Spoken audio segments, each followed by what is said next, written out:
পয়লা বৈশাখের নমস্কার, আদাব, সত শ্রী আকাল।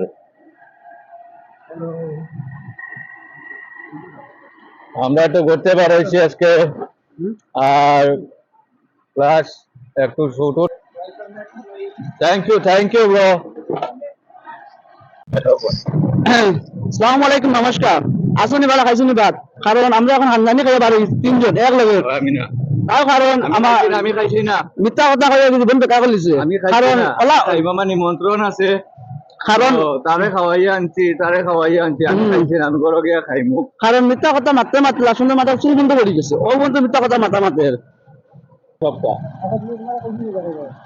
আমরা কই যে করি না। মানে রাস্তাটা দেখাইলাম দেখাইতে লাগতো না। আমি মানুষ একটা কথা কইলাম বাইক পার্টি কন্ট্রোলার ঘর মাথায় যারা মিডিলে বইছি আমরা।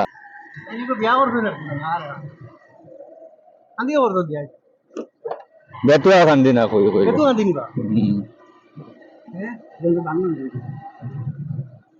26 তারিখ আমাদের লোকসভা নির্বাচন। সেই নির্বাচনটা হলো অতি গুরুত্বপূর্ণ নির্বাচন। প্রচার কেন্দ্র সমস্যা যেটা আছে আমাদের 99% ভারতের বেকার সমস্যা।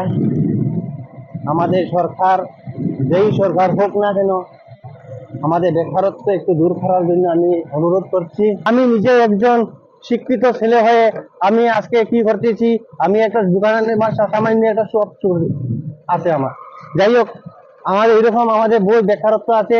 আজকে আমাদের সাথে দুই বন্ধু আছেন, ও যে আমাদের পিছনে আরো সুরজ আমাদের বন্ধু, ও তো শিক্ষিত ছেলে, ওর ঘরে রোজগার করার মতো ও এই পিছন, কিন্তু কি করবে, উপার্জন করেওয়ালা মানুষ নেই আর, কিন্তু ওর শিক্ষা কোনো গুণ নেই।